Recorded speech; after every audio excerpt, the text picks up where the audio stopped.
Alright, so we are back out at what I lovingly refer to as the clay store, my favorite clay pit, and we're going to get some soil for our new easy mode of making clay. So I start about maybe 8 inches from the surface, and then I dig down to maybe about 18 inches is like this really nice layer of almost pure clay. There's some gravel in there, there's some iron, which makes it have a nice red color also, but it is very pure clay. I have to stress that because if you try doing this with just your top 4 inches from your yard, you're gonna be a little disappointed. There's a lot more sand up there, there's a lot more organic material, so I'm digging down in this cut so that it's almost pure clay. That's important. So 3 buckets here, sped up. Here it's taking about a minute, but in reality it only took about 10 minutes, so it doesn't take forever.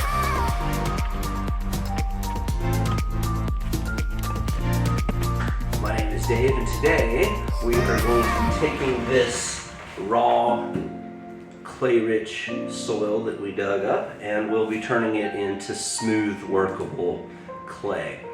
But you've seen me do this before. Now we have a new toy I got from my favorite fan and mom. This awesome Yard Max YM0115 electric concrete mixer. 4 cubic feet, 500 watts. Yeah, I don't know what this means. IP44D, but that's gotta be good, right? Anyway. Let's see what's inside, shall we? Come join me. What's this? What's this taped to the lid? Operator's manual. We won't be needing that.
Alright, we are going to start by putting the dried out clay-rich soil into the mixer.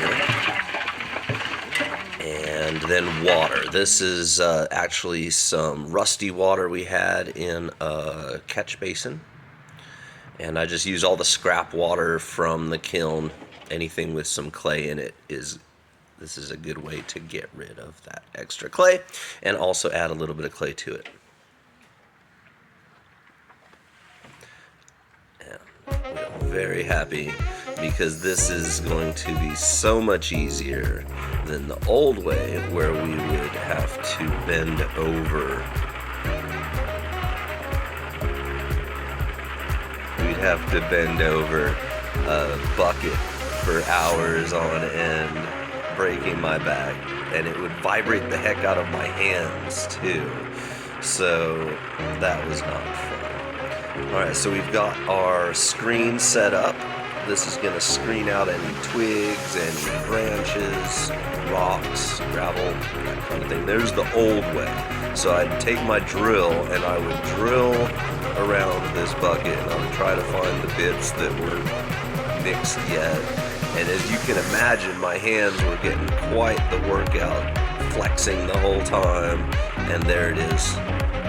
So much easier just mixing in the mixer. A little more water, it wasn't runny enough, and now it's looking nice and runny. So we call that slip. So we're going to pour the slip out through the screen into the bucket. This also is so much easier than the old way. Maybe you remember me scooping it out of the buckets into one bucket out of the other bucket. Anyway, there's still some clumps that hadn't been dissolved, so I saved those for later. We'll get to that, but now we're going to have another bucket filled up halfway. So each one, it looks like, is going to fill up about a bucket and a half of slip. We wait for that to sit overnight, and now we've got like a layer of water on the surface because it was way too runny.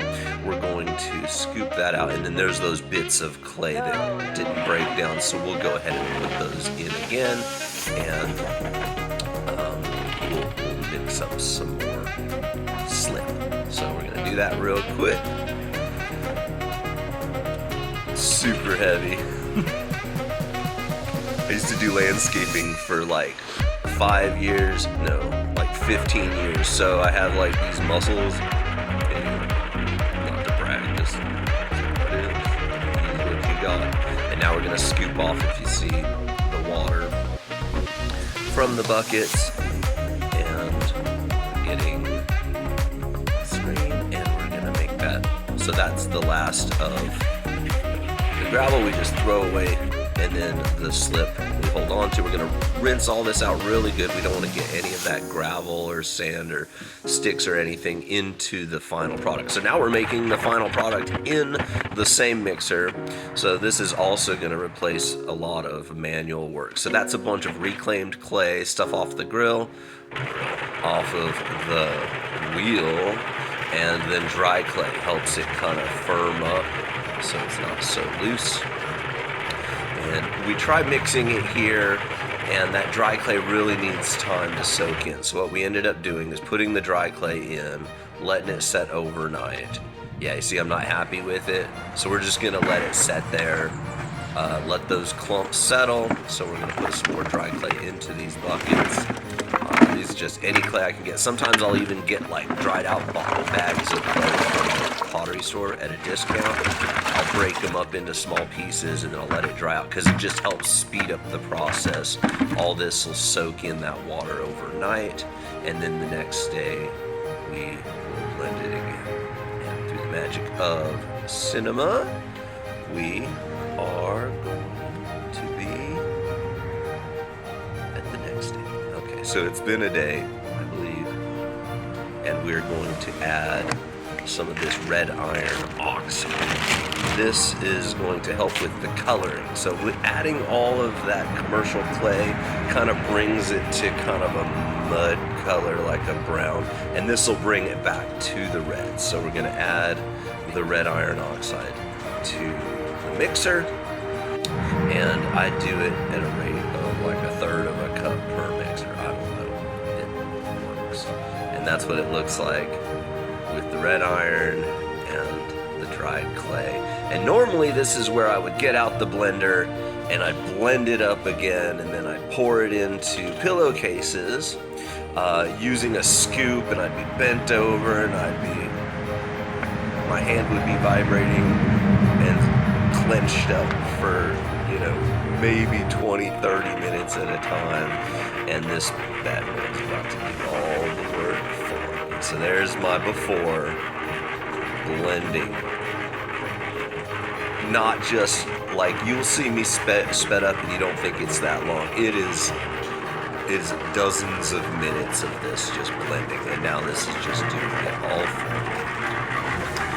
And it's blending it like more evenly even than before. So you can see it just kind of doing its thing. Still some little clumps in there, but those will work out once we get the pillowcases and everything dries out a little bit. They just kind of all work in. So we got that all smooth to my liking, and we'll turn it off, set up a bucket. I like to use this maple sugaring bucket. It's just the perfect size, and then we just pour it directly.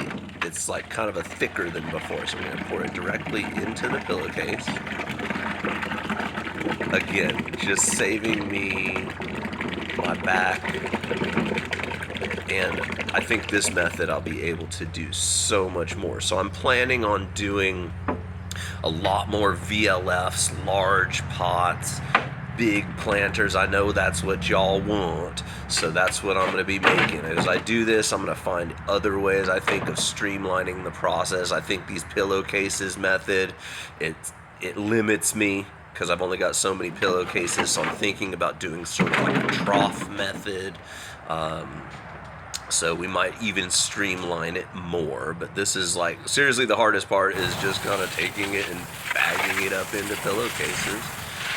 Mixing it is no longer a problem, and then cleanup is a cinch. I just take the hose, spray myself and everything else off. I kind of spray down the mixer, but I'm only going to be using it for clay, so leaving that in there I don't think is a big deal. So I just kind of leave that clean off a little on the outside, wrap it up, and there it goes into my shed until next time. So much easier, so much better than before. The clay will continue to sit in these bags for about a week in the sun on this little raised rack that I have. I take it out of the pillowcases, finish it on plaster bats as needed. Thanks for watching.